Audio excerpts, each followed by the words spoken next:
बिस्मिल्लाहिर्रहमानिर्रहीम अस्सलामु अलैकुम। उम्मीद करता हूँ आप खैरियत बाफ़ियत से होंगे। आज जो लेक्चर हम डिस्कस करने जा रहे हैं वो 70 beam income on capital assets के ऊपर है। इसके ऊपर हम ऑलरेडी एक लेक्चर बना चुके थे जब फाइनेंस एक्ट के अंदर ये सेक्शन न्यू इंट्रोड्यूस करवाया गया था। उसमें हमने डिटेल में इसके ऊपर हमने बात की थी।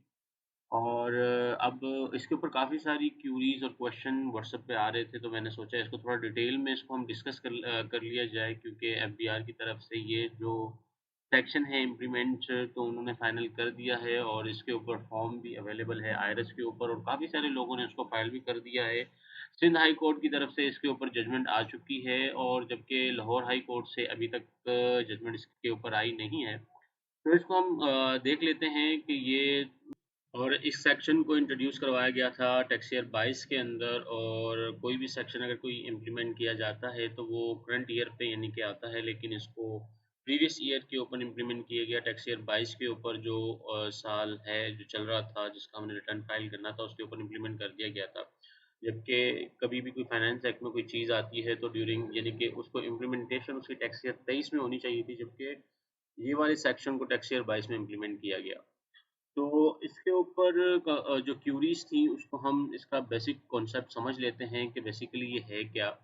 कि अगर आपके पास 25 मिलियन से ज़्यादा की वैल्यू की प्रॉपर्टीज़ हैं और यानी कि 25 मिलियन से ज़्यादा प्रॉपर्टीज़ हैं तो इसके ऊपर 1% का जो टैक्स है वो इम्प्लीमेंट होगा और फेयर मार्केट के हिसाब से। यानी कि फ़र्ज़ करेंगे आपके पास अगर 2 से 3 प्लॉट हैं और ये प्लॉट हैं या कोई घर हैं, बैंगलो हैं और वो 25 मिलियन से ज़्यादा हैं, यानी कि तीनों को मिला के अगर वो 25 मिलियन से ज़्यादा उनकी वैल्यू बनती है तो उसके ऊपर जो आपने टैक्स देना होगा वो 1% का टैक्स देना होगा। फर्दर पहले ऐसा ये होता था कि हम वेल्थ स्टेटमेंट में अक्सर हमारे पास प्रॉपर्टीज़ होती थी जिसमें हमने मेंशन किया होता था कि ये एक से ज़ायद प्रॉपर्टीज़ हमने मेंशन की होती थी अपनी वेल्थ स्टेटमेंट में। अब जो वेल्थ स्टेटमेंट में जिन्हों के पास प्रॉपर्टीज़ 25 मिलियन से ज़्यादा हैं उन्होंने 1% का टैक्स देना है अगर इन 25 मिलियन से एक्सीड कर जाएगा तो। तो इसकी हम एग्जांपल समझ लेते हैं कि इसकी एग्जांपल है क्या। एक्यूमुलेटेड की बात कर रहा हूँ कि अगर एक्यूमुलेटेड 4 से 5 भी अगर आपके पास प्लॉट या फ्लैट्स वगैरह हैं और उसकी 25 मिलियन से वैल्यू ज़्यादा बनती है तो उसके ऊपर भी ये इम्प्लीमेंट होगा ये। और इसके ऊपर कुछ एग्जम्पशन भी हैं जिसके ऊपर हम बात करेंगे आगे चल के। तो 25 मिलियन के ऊपर ये किस तरह इम्प्लीमेंट करता है, फर्स्ट करेंगे अगर कोई शख्स है और उसके पास 2 प्लॉट समझ लें या 2 बैंगलो समझ लें कि एक 15 मिलियन का है और दूसरा लगा लेते हैं कि 20 मिलियन का है। ठीक है, और इसकी वेल्थ स्टेटमेंट में अगर ये डिक्लेयर है या नहीं भी है अभी यानी कि डिक्लेयर करने वाला है तो उसके ऊपर वो कितना टैक्स देगा। इसकी मिसाल कुछ यूँ है कि अगर कि हम करें 15 प्लस 20 और इसको मल्टीप्लाई कर दें 10 लाख से, ठीक है, तो कितनी अमाउंट आ गई है 3 करोड़ 50 लाख। ठीक है, इसके ऊपर 1% इम्प्लीमेंट हो जाएगा। 3,50,000 रुपये वो रेंट यानी कि टैक्स पे करेगा हर साल। ये हर साल की कहानी होगी, ये वन टाइम की चीज़ नहीं है। ये हर साल इनको पे करना होगा अपना इनकम टैक्स, जो अगर के 25 मिलियन से ज़्यादा का यानी कि प्रॉपर्टी है इनके पास।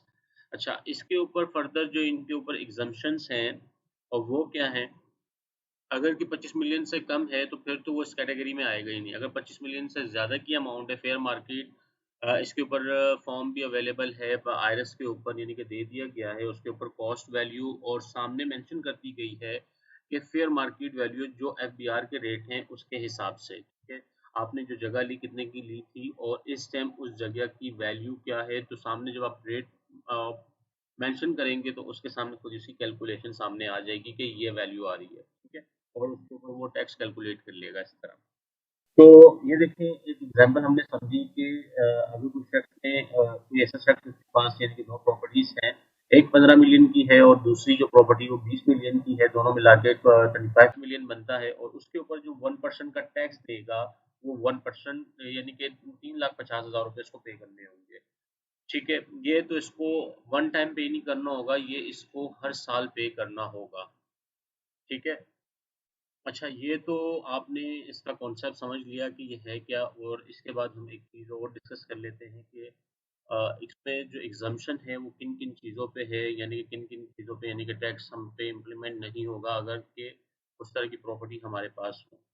तो इसमें पहले नंबर पे है कि अगर कोई ऐसी प्रॉपर्टी जो आप जिस घर में रहते हैं रिहाइश पजीर हैं, उसके ऊपर टैक्स नहीं होगा उन प्रॉपर्टी के ऊपर। ऐसा नहीं हो कि अगर एक प्रॉपर्टी है यानी कि एक आपकी रेसिडेंशियल प्रॉपर्टी जिसमें आप रह रहे हैं और फर्दर एक आपने फार्म हाउस रखा हुआ है, वो भी दोनों में से एक को डिक्लेयर करना पड़ेगा जिसके ऊपर टैक्स नहीं होगा। ठीक है, फार्म हाउस के ऊपर टैक्स होगा। अच्छा, सेकंड है रेंटल प्रॉपर्टी है। अगर कोई आपकी ऐसी प्रॉपर्टी है जिससे आपका यानी कि रेंट आ रहा है और उसके ऊपर सेक्शन 155 के तहत उसके प्रॉपर टैक्स डिडक्शन हो रही है तो उसको वो नॉर्मल इनकम में ट्रीट करेगा, तो उसके ऊपर भी एग्जम्पशन है। डीम इनकम जो है उन कैपिटल एसेट्स के ऊपर इम्प्लीमेंट नहीं होगा, ये सेक्शन उसके ऊपर इम्प्लीमेंट नहीं होगा अगर ये टैक्स डिडक्शन अंडर सेक्शन 55 की अंडर सेक्शन 155 के अगेंस्ट हो रहा है तो। अच्छा, इसके बाद है जी सेल्फ ओन एग्रीकल्चर लैंड है। अगर कि आपके पास कोई ऐसे लैंड है और उसके ऊपर आप प्रोविजनल टैक्स वगैरह देते भी हैं तो उस प्रॉपर्टी के ऊपर भी ये टैक्स जो है इम्प्लीमेंट नहीं होगा। ठीक है। और उसके बाद नंबर 4 पे है कि अगर कि कोई ऐसी प्रॉपर्टी जिससे आप यानी कि अपना बिजनेस रन करने या शॉप है, समझ लें कि या कोई ऑफिस है, कोई हेड ऑफिस बनाया हुआ है आपने कहीं पे, तो उस प्रॉपर्टी के ऊपर भी आपके ऊपर ये जो है सेक्शन इम्प्लीमेंट नहीं होगा, क्योंकि वहाँ से आप यानी कि अपना बिज़नेस चला रहे हो, उसके बेसिस के ऊपर आप अपना यानी कि इनकम टैक्स वगैरह दे रहे भी हैं, तो उसके ऊपर भी ये इम्प्लीमेंट नहीं होगा।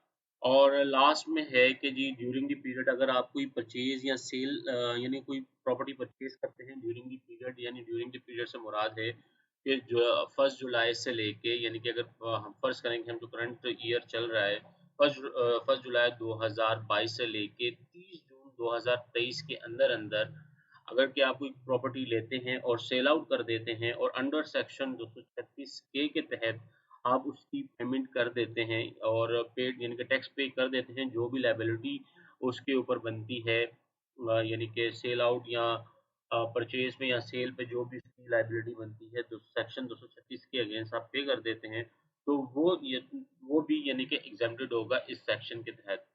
ठीक है, ये जो हैं 5 चीज़ें हैं जो मोटी-मोटी चीज़ें हैं जो एग्ज़म्पशन हैं। इसके अलावा गवर्नमेंट के कुछ ऐसे हैं चैरिटी वगैरह के कुछ ऐसे इदारे हैं, वो भी एग्ज़म्प्टेड हैं। और फर्दर इसके ऊपर हम एक और लेक्चर बनाएँगे कि प्रैक्टिकली इसको हम किस तरह आईआरएस के अंदर सबमिट करेंगे। वैसे डेट तो गुज़र चुकी है, 31 तारीख इसकी लास्ट डेट थी सबमिट करने की। सिंध हाई कोर्ट ने अपना फैसला सुना दिया था इसके ऊपर, लेकिन लाहौर हाई कोर्ट के ऊपर इसके ऊपर काफ़ी सारे वो किए गए थे। लाहौर हाई कोर्ट की तरफ से इसकी कोई अभी तक जजमेंट आई नहीं है।